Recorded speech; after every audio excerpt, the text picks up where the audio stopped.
Hello everyone, আশা করি সবাই ভালো আছেন। মালদা সদর যুব কম্পিউটার প্রশিক্ষণ কেন্দ্রে আপনাদেরকে স্বাগত। তো আজকে আমরা একটা বিশেষ টপিক নিয়ে আলোচনা করব, সেটা হচ্ছে অ্যাডভান্স এক্সেলের কিছু ট্রিক্স।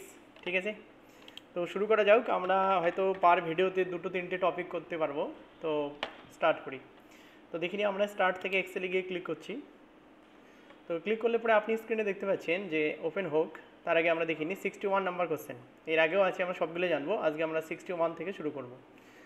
তো যেখানে আমরা দেখতে পাচ্ছি এটা ওপেন হয়ে গেল, তাহলে আমি এটাকে মিনিমাইজ করে রাখি। তারপরে আমরা কোশ্চেন আগে দেখিনি, তারপরে অ্যান্সারে যাব। দেখুন, হাউ টু অ্যাড মিস্টার, মানে এখানে কিছু নাম দেওয়া আছে, যেখানে নামগুলো আপনি নর্মালি লিখবেন, তার আগে মিস্টার বা মিসেস আপনি সেট করতে চাইছেন। একই রকম এখানে কিছু নাম্বার দেওয়া আছে, যে নাম্বারগুলোর আগে আপনি জিরো সেট করতে চাইছেন। ঠিক আছে, তাহলে এই কাজটা আমরা এক্সেলে কীভাবে করব সেটা একবার দেখে নেওয়া যাক। তাহলে আমি এই পুরো কন্টেন্টসটাকে একবার কপি করে নিই। আচ্ছা, ওইখানে তো অলরেডি করাই আছে, তাহলে আমি এই দুটোকে নিলাম। এই দেখুন, ফর্ম নাম্বার আর নেম, কপি। এবার আমি এটা এক্সেলে গিয়ে পেস্ট করব। তাহলে এক্সেলে পেস্ট করলে আপনাকে এরকমই দেখাবে। এইবার আমি চাইছি যে এই প্রত্যেকটা নাম্বারের আগে জিরো অ্যাড হবে। তো এর জন্য আমরা কী করব, এটাকে সিলেক্ট করব। সিলেক্ট করে Ctrl+1 প্রেস করব। Ctrl+1 প্রেস করার পরে কাস্টমে যাব, এখানে জেনারেলটাকে সরিয়ে দেবো। দেওয়ার পরে এখানে ডবল কোটেশনে আপনি একটা আগে জিরো দিলেন, দেওয়ার পরে একটা @সাইন দেবেন। ঠিক আছে, দিয়ে একবার আমরা ওকে করব।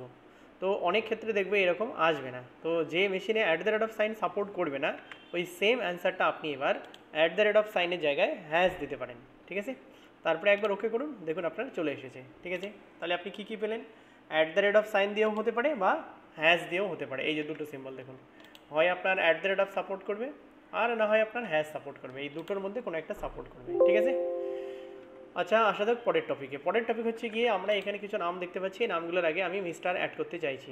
ঠিক আছে, বা মিসেস অ্যাড করতে চাইছি। তো তাহলে সেটা কিভাবে করব, আমাকে সেটা ঠিক করে নিতে হবে।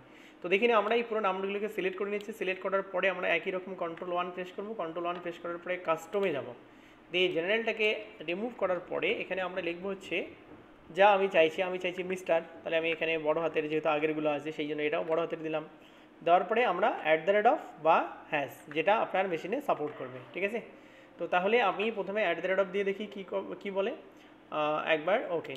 তো দেখিনি প্রত্যেকটার পাশে সাপোর্ট করেছে, কিন্তু স্পেস নেয়নি। ঠিক আছে, তো তাহলে যদি আপনি স্পেস দিতে চান, তাহলে আপনাকে এখানে একটা স্পেস মারতে হবে। এই যে দেখুন, স্পেসটা মেরে দিলাম, দেন ওকে। তাহলে কি হলো, প্রত্যেকটা নামের আগে কিন্তু মিস্টার আমরা পেয়ে গেলাম। একইভাবে মিস্টার মিসেস যেরকম, তখন আপনার ফর্মুলা অ্যাপ্লাই করতে হবে। ঠিক আছে, তো আমরা দেখে নিলাম একটা কোশ্চেন, যেটা হচ্ছে গিয়ে কীভাবে আমরা কোনো নাম্বারের আগে জিরো, কোনো নামের আগে মিস্টার বা মিসেস সেট করব। ঠিক আছে, এই ভিডিওতে আমরা আরেকটা জিনিস দেখিনি, সেটা হচ্ছে গিয়ে দেখুন এখানে কিভাবে ডেভেলপার ট্যাব অ্যাড করে, এবং ডেভেলপার ট্যাব অ্যাড করার পরে এখানে how to add processing bar in Excel, এইটা আমরা করব। মানে এটা একটা টেবিল আছে, আমি এটাকে কপি করে নিই। কপি করার পরে আমি এক্সেলে গিয়ে এটাকে পেস্ট করি। দেখুন, আরেকটা শেড নিয়ে নিলাম, পেস্ট করে দিলাম, এটাকে একটু বড় করে দিলাম। মানে আপনি কোনো একটা জায়গায় কোনো ডকুমেন্টস দিয়েছেন, সেটা কোন ডকুমেন্টস কতটা দিয়েছেন, মানে এইগুলোর মধ্যে সেটা আপনার এখানে একটা প্রসেসিং বার থাকলো। মানে ধরুন কি লিখে দিলাম প্রসেসিং বার, অ্যান্সারটা হলে আপনারা ক্লিয়ারলি বুঝতে পারবেন। তো দেখে নিই, প্রথমে আমরা একটা, এখানে দেখুন ডেভেলপার ট্যাব থাকবে না, এই ডেভেলপার ট্যাবটাকে আপনাকে অ্যাড করতে হবে। কীভাবে অ্যাড করতে হবে সেটা একবার দেখাই। ফাইলে যাব, ফাইল থেকে মোডে যাব, মানে এই হচ্ছে মোড থেকে অপশানে যাব। অপশানে গেলে পরে আপনি এখানে দেখবেন কাস্টমাইজ রিবন আছে। তো সেই কাস্টমাইজ রিবন থেকে এই যে ডেভেলপার ট্যাব টিক করা আছে, তাই জন্য আমরা ওখানে ডেভেলপার ট্যাবটা দেখতে পাচ্ছি। এটাকে আমাকে টিক করতে হবে, টিক করার পরে ওকে। তাহলে আপনি স্ক্রিনে কিনা ডেভেলপার ট্যাবটাকে দেখতে পাবেন। এইবার ডেভেলপার ট্যাব যদি আপনি এখানে দেখতে পান, তাহলে ইনসার্ট, এই ডেভেলপার ট্যাব থেকে আপনি যাবেন হচ্ছে গিয়ে ইনসার্ট। তাহলে আমরা এই ডেভেলপার ট্যাব থেকে ইনসার্টে গিয়ে দেখবো এখানে আপনার এই যে দেখতে পাচ্ছি আপনার চেক বক্স, এটাকে আমরা সিলেক্ট করব। সিলেক্ট করার পরে এখানে আমরা ড্র্যাগ করব এই পর্যন্ত, যতটা আপনার লাগবে। করার পরে আপনি এটাকে এবার ড্র্যাগ করুন এই ঘরটাকে, তাহলে বাকিগুলো আপনার হয়ে গেল। ব্যাস, এইবার আমরা কি করব, এখানে ভ্যালুগুলোকে সেট করব। তো কীভাবে সেট করব, আপনি এই চেক বক্সটাতে রাইট ক্লিক করুন। রাইট ক্লিক করলে আপনার ফরম্যাট কন্ট্রোল অপশান দেবে, সেখানে আমরা এই যে চেক যে অপশানটা আছে এখানে ক্লিক করবো, এবং যে ঘরটার লিঙ্ক দিতে চাইছি সেল লিঙ্ক সেটাকে সিলেক্ট করব, দেন ওকে। আবার একই রকম রাইট ক্লিক করলাম, ফরম্যাট কন্ট্রোল, চেক অপশানে গিয়ে ক্লিক করব আর সেল লিঙ্কটাকে দিয়ে দেবো। তো এই সেম প্রসেসে আপনি পরপর এগুলো করে নিন। আমি মোটামুটি 3টে আপনাকে দেখিয়ে দিলাম, বাকিগুলো একই প্রসেসে হবে, না হলে ভিডিওর লেন্থ বেড়ে যাবে। ব্যাস, তো তাহলে আমি 3টে করে দিয়েছি। এইবার আমি এখানে প্রসেসিং বার সেট করব। তো দেখুন এখানে যদি আমি টিক মার্ক তুলে দিই তাহলে ফলস, এই যে টিক মার্ক তুলে দিলে পরে কী হচ্ছে, ফলস হচ্ছে, আবার দিলে পরে ট্রু হচ্ছে। ঠিক আছে, তাহলে আমরা 3টে দিয়েই দেখিনি কেমন। তো এর জন্য এবার আমরা কার্সারটাকে এই ঘরে রাখবো। দেখুন যে ঘরে আমরা ফর্মুলাটা সেট করতে চাইছি প্রসেসিং বারের, সেটা ওখানে আমরা কার্সারটাকে নিয়ে গিয়ে ক্লিক করব। ক্লিক করার পরে এবার আমরা এখানে একটা সমান চিহ্ন দেবো। তাহলে দিয়ে দিলাম সমান চিহ্ন। আচ্ছা, যদি আপনারা অ্যান্সারটা একবার দেখতে চান তাহলে আমি এখানে অ্যান্সার করে রেখেছি, আপনারা চাইলে দেখে নিতে পারেন। এই দেখুন এই পুরো স্টেপগুলো আমি ওখানে অলরেডি যেটা করেছি সেটা আপনারা একবার দেখে নিতে পারেন কী কী করলাম এতক্ষণে। ঠিক আছে, এই যে ফরম্যাট কন্ট্রোল থেকে আমরা সেল লিঙ্কটা দিয়ে দিলাম।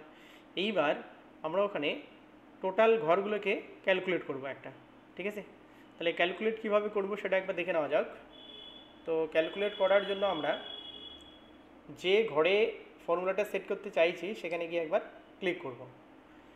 এই যেমন এখানে ক্লিক C3 আছে, আপনি যে কোনো একটা ঘর দিতে পারেন, সেখানে control plus shift plus plus sign দিতে হবে। ঠিক আছে, আর আউটপুটে যেটা হচ্ছে সেটা হচ্ছে যে এরকম। তাহলে আমরা শুরু করি। তাহলে দেখিনি আমি এখানে প্রথমে একটা সমান চিহ্ন দিলাম। সমান চিহ্ন দেওয়ার পরে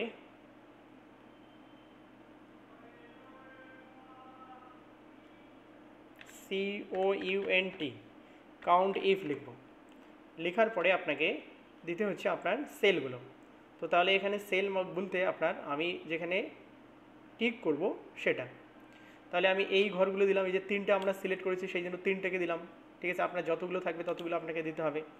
দেওয়ার পরে আপনি এখানে একটা কমা দেবেন। কমা দেওয়ার পরে লিখবেন হচ্ছে গিয়ে ডবল কোটেশনে true, quotation close, bracket close, তারপরে একটা আপনার ডিভাইড সাইন দেবেন। দেওয়ার পরে আপনার যতগুলো ঘর আছে এখানে সেই অনুযায়ী গিয়ে এখানে ক্লিক করবেন। আমি এখানে কত করে দিলাম দেখুন, A4 দিলাম, কেন কি আমার যে 1 2 3 4 4টে ঘর আছে। তো এবার আমি একবার কি করব, এন্টার দেবো। তো এন্টার দিলে আপনার এরকম সিম্বল আসবে। এইবার আপনি কি করবেন, এটাকে control plus shift plus percent দেবেন। তাহলে কন্ট্রোল শিফট যদি আমরা পার্সেন্ট দিই তো এরকম সিম্বল চলে আসবে। ঠিক আছে, এখন বলেছে আপনার এখানে একটা কন্ডিশন অ্যাপ্লাই করতে হবে। তাহলে কার্সার এই ঘরে থাকলো, আমরা চলে যাব হোম ট্যাব। হোম ট্যাব থেকে যাব হচ্ছে কন্ডিশনাল ফরম্যাটিং। সেখানে গিয়ে দেখুন ডেটা বার আছে। এই ডেটা বারে গিয়ে আমরা যাব হচ্ছে মোর রুলস। সেখানে গিয়ে সিলেক্ট দ্য শর্টেস্ট। এই যে দেখুন শর্টেস্ট থাকতে পারে নতুবা মিনিমাম থাকতে পারে। তাহলে আমরা এখান থেকে নেব হচ্ছে গিয়ে নাম্বার, আর এই যে ম্যাক্সিমাম যেটা আছে এখান থেকেও নেব হচ্ছে গিয়ে নাম্বার। মিনিমাম নাম্বার হচ্ছে 0 আর ম্যাক্সিমাম হচ্ছে 1 মানে এখানে 100%। ঠিক আছে, এইবার আপনি এই যে দেখতে পাচ্ছেন এখানে সলিড ফিল হয়ে আছে, এখান থেকে আপনাকে নিতে হবে গ্রেডিয়েন্ট ফিল। যে ফিল জায়গায় গ্রেডিয়েন্ট ফিল, এখান থেকে আপনার যে কালার পছন্দ আপনি সেটা নিলেন। এই হচ্ছে প্রিভিউ, একবার আপনি ওকে করলেন। ঠিক আছে, দেখুন এখানে আপনার একটাতে টিকমার্ক দেওয়া আছে তো 33% দেখাচ্ছে, আর একটাতে দিলেন, আবার যদি ফুল দিয়ে দেন তাহলে এরকম, আবার যদি সবগুলোকে তুলে দেন তাহলে এই সিম্বলটা আসবে। ঠিক আছে, থ্যাংক ইউ সবাইকে। যদি ভিডিওটি ভালো লাগে তাহলে আপনি চ্যানেলটিকে সাবস্ক্রাইব করুন, কারণ কি এর পরের টপিকে আপনি আরও অনেক কিছু দেখতে পাবেন। Thank you.